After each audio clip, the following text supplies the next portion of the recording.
पालघर जिल्ह्यातल्या आदिवासी बहुल डोंगराळ जव्हार तालुक्यातील आदिवासी शेतकरी मोठ्या प्रमाणात नागलीवरी तसंच खुरासणीची शेती करतात। पारंपरिक पद्धतीने त्यांना पिकांचं उत्पादन वाढवण्यात यश मिळत नव्हतं। ही गोष्ट लक्षात आल्यानंतर कोसबाडच्या कृषी विज्ञान केंद्राने कोरतड गावातल्या शेतकऱ्यांना लागवड तंत्रात बदल करायला शिकवलं। यामुळे शेतकऱ्यांना आपल्या उत्पादनात चांगल्यापैकी वाढ मिळवता आली आहे। पारंपरिक पौष्टिक पिकांची शेती करणाऱ्या या आदिवासी बांधवांना आज वर्षभर पुरेल एवढं अन्न पिकवण्यात यश आले। आदिवासींच्या या समूह शेतीची यशोगाथा जाणून घेण्यासाठी आज आपण पालघरला जाणार आहोत। पालघर जिल्ह्यातला जव्हार हा आदिवासी बहुल तालुका। इथं भात, नागली, खुरासणी, वरई यासारखी पिकं खरीपात घेतली जातात। त्यानंतर उन्हाळ्यात इथं फारशी शेती होत नाही। यामुळे वर्षभरात एकदाच होणारी शेती आदिवासी बांधवांच्या वर्षभराच्या उदरनिर्वाहासाठी महत्त्वाची ठरते। पण आजही इथं पारंपरिक पिकांचं भरघोस उत्पादन घेण्यास आदिवासींना फारसं यश आलेलं नाही। यामुळे कोसबाडच्या कृषी विज्ञान केंद्रानं नव्या तंत्रासह जुन्या वाणांचं संवर्धन तसंच उत्पादन वाढीचा कार्यक्रम हाती घेतलाय। यासाठी कोरतड हे गाव दत्तक घेऊन शेतकऱ्यांना गट शेतीसाठी प्रोत्साहित केलं जात आहे। कृषी केंद्र केवीसी ह्याच्या माध्यमातून आम्हाला अतिशय चांगल्या पद्धतीने मार्गदर्शन मिळत आहे आणि त्यांच्या माध्यमातून वरई आम्ही गेल्या 2-3 वर्षापूर्वी कमी करत होतो आणि त्यांच्या मार्गदर्शनाने आम्ही गेल्या 3 वर्षापर्यंत आज वरईचं पीक चांगल्या पद्धतीने घेत आहेत आणि आम्ही हे पहिला आपल्या गावठी पद्धतीने म्हणजे साध्या पद्धतीने लागवड करत होतो आणि त्यांच्या मार्गदर्शनानंतरच आम्हाला थोम पद्धतीने आणि तासी पद्धतीने आम्ही लागवड करतोय आणि आज जर बघायला गेलं तर शेतीच्या उत्पन्नाच्या माध्यमातून वरईचं पीक आम्ही जास्तीत जास्त घेतोय।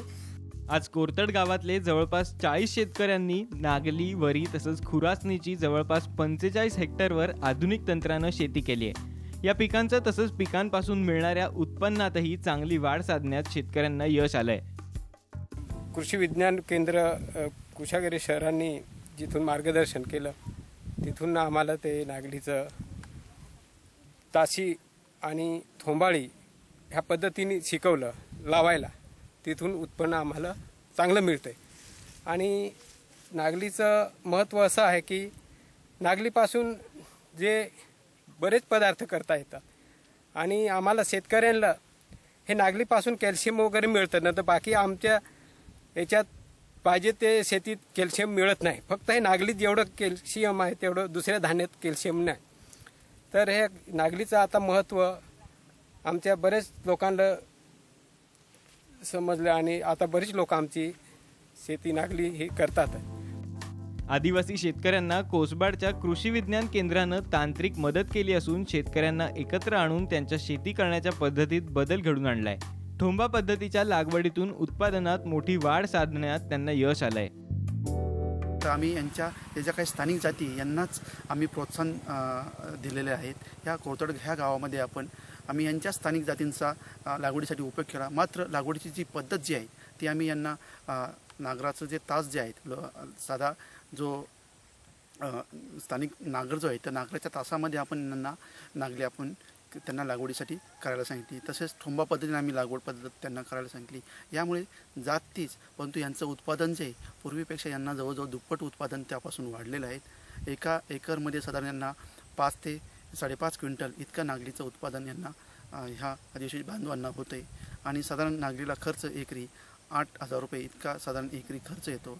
उत्पन्न खर्च वजा जाता त्यांना निव्वळ नफा साधारण 5 ते 5.5 रुपये इतका निव्वळ नफा त्यापासून शिल्लक राहतो। परंतु केवळ उत्पन्न नाही तर त्यांचं हे एक प्रमुख त्यांचं एक डाएट म्हणलं किंवा आहारामधलं एक हा भाग असल्यामुळे याचा जास्तीत जास्त प्रसार व्हावा आणि जे नागलीचं क्षेत्र कमी होतंय त्याला कुठेतरी वाढ व्हावी, त्याची चालना मिळावी ह्या उद्देशाने आम्ही हे नागलीचं प्रात्यक्षिक आम्ही इथं घेतलेलं आहे।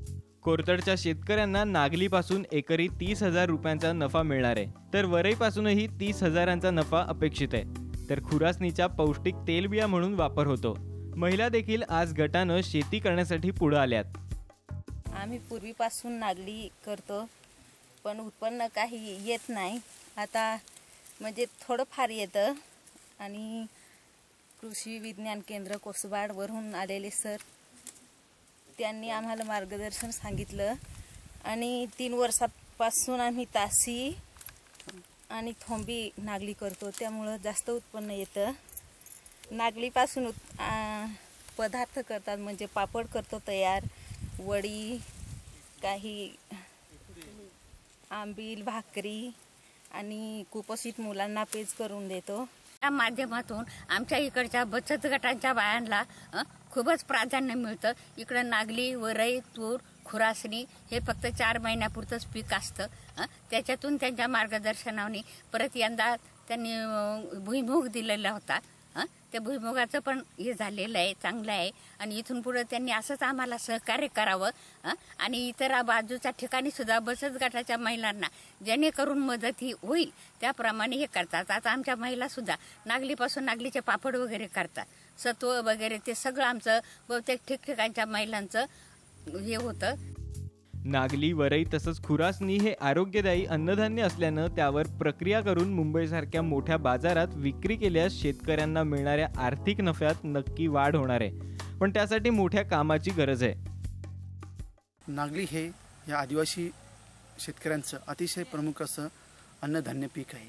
या दुर्गम भागात किंवा दुर्लक्षित भागात हे नागली हे पीक हे दुर्लक्षित असलेलं पीक आहे. परंतु हे ह्यांच्या अन्नधान्याचं एक प्रमुख साधन असं एक पीक आहे.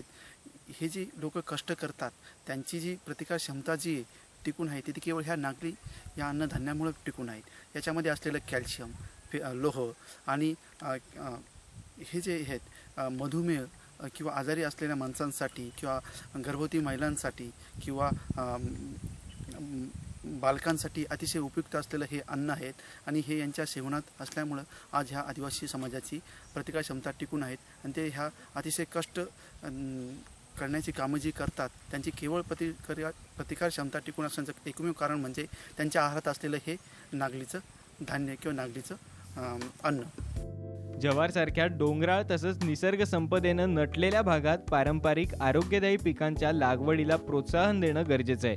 तसंच या पिकांवर प्रक्रिया करून त्यांना महानगरांची बाजारपेठ मिळाली तर शेतकऱ्यांना 4 पैशांचा स्रोत उपलब्ध होईल आणि शहरांकडे होणारं स्थलांतर तसंच गावातली गरिबी देखील हटेल. पण त्यासाठी केविकेनं हाती घेतलेल्या कामात सरकारकडून मोठ्या मदतीची गरज आहे. रुपेश पाटील, साम टीव्ही, पालघर.